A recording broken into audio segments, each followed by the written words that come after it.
اور جو میرٹ پر آنے والے سب انسپیکٹر ہیں انہیں اگلے عہدوں پر انسپیکٹر کے عہدوں پر ترقی دے دی جائے گی. جی اچھا سمر، اس حوالے سے بھی اپڈیٹ کیجیے گا. ایک اور خبر بھی ہے، D I G security doctor Maqsood Ahmed نے نیشنل بینک کرکٹ ایرینا کا دورہ بھی کیا ہے. دورے کا احوال بتائیے گا. ہاں جی بالکل، دیکھیں یہ باقاعدہ سیکورٹی انتظامات کا جائزہ لیا گیا ہے. پاکستان اور نیوزی لینڈ کے مابین جاری ٹیسٹ میچ کے حوالے سے D I G doctor Maqsood Ahmed نے، جبکہ ڈاکٹر مقصود احمد نے chairman P C B Najam Sethi سے ملاقات بھی کی ہے اور نیوزی لینڈ کرکٹ ٹیم کے دورے سے متعلق سیکورٹی امور پر تبادلہ خیال ہوا ہے.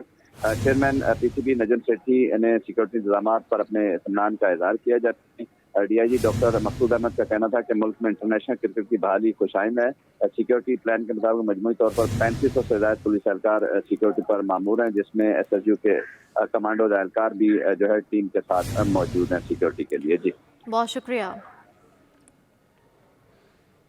الیکشن کمیشن میں افسران کے بڑے پیمانے پر تبادلے. خیرپور، کراچی، وسطی، گھوٹکی، مٹیاری کے ڈسٹرکٹ الیکشن کمشنر بھی تبدیل کر دیے گئے ہیں. آپ کو بتا رہے ہیں کہ الیکشن کمیشن میں افسران کے بڑے پیمانے پر تقرر تبادلے جاری ہیں. بات کریں گے اقتدار انور سے. جی اقتدار، کراچی میں کس کمشنر کو تعینات کیا گیا ہے؟ الیکشن کمیشن میں بڑے پیمانے پر تقرری تبادلے ہوئے ہیں. تقریباً بہت سارے افسران کو کراچی وسطی، گھوٹکی، مٹیاری، سرگودا، بھاولپور اور بدین میں تعینات کیا گیا ہے. خاص طور پر کراچی میں اور نوابشاہ کام کرنے والے سید نسیم حیدر کو ڈسٹرکٹ جو کہ الیکشن کمشنر نوابشاہ تھے انہیں اب جو ہے وہ ڈپٹی ڈائریکٹر بنا کر بھیج دیا ہے. اسلام آباد میں تعینات کر دیا گیا. کراچی میں انجام دی تھی. کراچی وسطی پیمانے پر بہت سے تقرری ہوئے ہیں. جس تبادلے اہم الیکشن کمیشن چند روز پہلے حکومت کے تبادلوں کو نوٹس لیا اور کہا تھا کہ کوئی نہیں ہو سکتا. کراچی کا جو الیکشن کمشنر ہے اسے تبدیل کیا ہے تو یہاں ایک تنازع جو ہے پیدا ہوگا.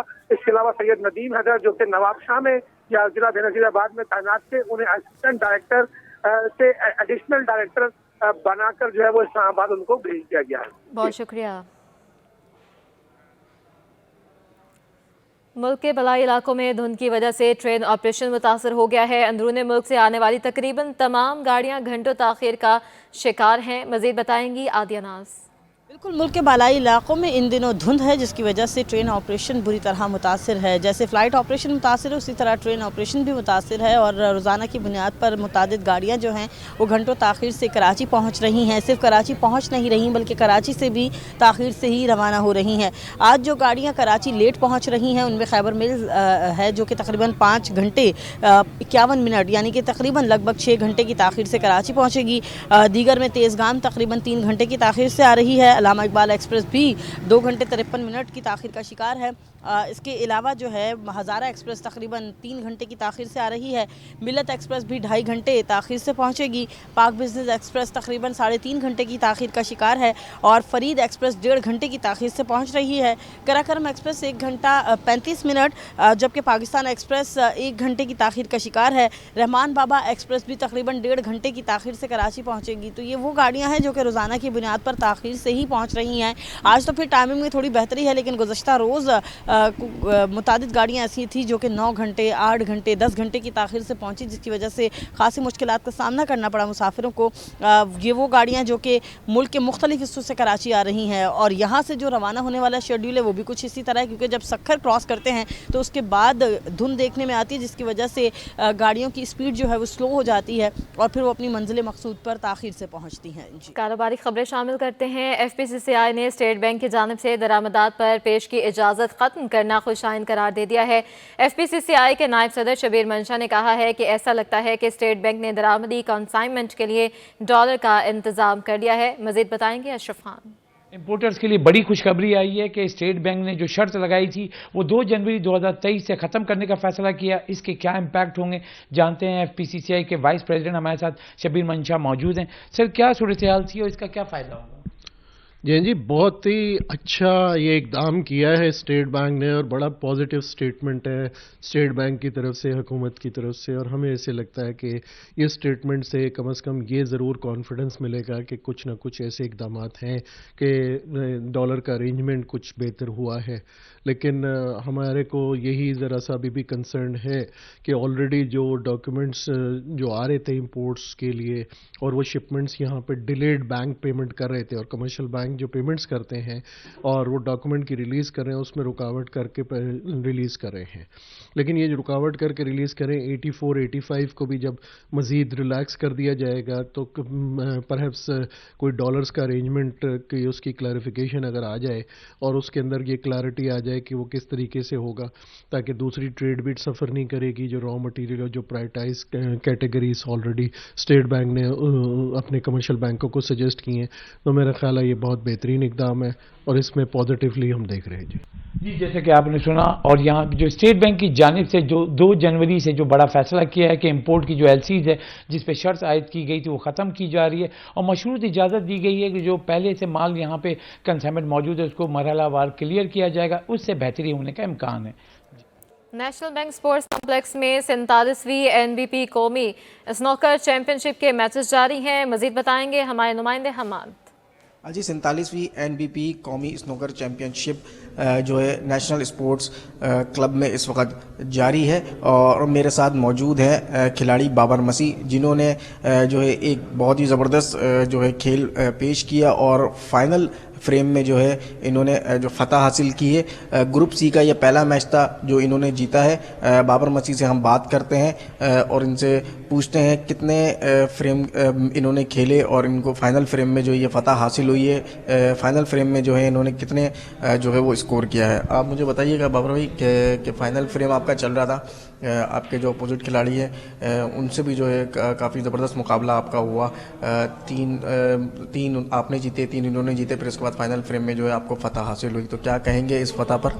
جی کافی اچھا میچ ہوا ہے ہمارا، وہ بھی اچھا کھیل رہا تھا کافی. میں 3-1 ڈاؤن تھا، خیر میں نے کم بیک کیا، فائنل فریم لے کے آیا. فائنل فریم میں میں نے شروعات میں ہی جو ہے نا میں نے 47 کی جو ہے نا بریک کر لی تھی، پھر اس کے بعد تھوڑی سیفٹیاں چلتی رہی ہیں، مگر جیسے ہی بال ملا ہے تو پھر میں نے گیم کلیئر کر دی تھی. کیا کہیں گے اس جیت پر؟ پہلا میچ تھا آپ کا گروپ کا، آگے مزید 2 میچ ہیں اسی گروپ کے، تو 2 میچ اگر جیت کے کوالیفائی کر جاتے ہیں تو خواہش یہی ہوگی کہ چیمپئن شپ بھی آپ ہی جیتے ہیں، تو کیا کہیں گے؟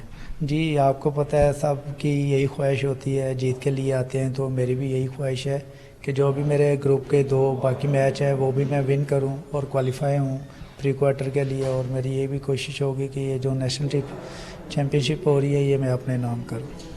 جی دیکھیے بالکل یہ بابر مسیح میرے ساتھ موجود تھے. گروپ سی کا پہلا میچ انہوں نے جو ہے فائنل فریم میں جیتا ہے، اور ان کا یہی کہنا ہے کہ جو ہے اپنے گروپ کے جو بقیہ 2 میچز ہیں وہ میں جیت کے آگے جو ہے کوالیفائر کروں، اور کوالیفائر راؤنڈ کے جتنے بھی میچز ہیں وہ جیت کر جو ہے یہ نیشنل چیمپئن شپ جو ہے اپنے نام کروں. جی سابق فرسٹ کلاس کرکٹر سلیم صالح کے بیٹے کا ولیمہ کراچی میں ہوا. چیف سلیکٹر شاہد افریدی سمیت نامور کھلاڑیوں نے شرکت کی. سلیم صالح کے بیٹے جنید سلیم کی شادی گزشتہ روز ہادیہ عامر کے ساتھ انجام پائی. استقبالیہ کی تقریب کراچی گرلز کلب میں منعقد ہوئی، جس میں چیف سلیکٹر اور قومی کرکٹ ٹیم کے سابق کپتان شاہد افریدی نے خصوصی طور پر شرکت کی. بوم بوم کی آمد کے موقع پر مہمان دلہا دلہن کی بجائے شاہد افریدی کے ساتھ سیلفیاں لینے کو ترجیح دے رہے تھے. اس موقع پر عمر گل، احمد شہزاد، عمر اکمل، شعیب محمد اور راشد خان سمیت سماجی، سیاسی اور مذہبی اور کاروباری شخصیات کی بڑی تعداد موجود تھی.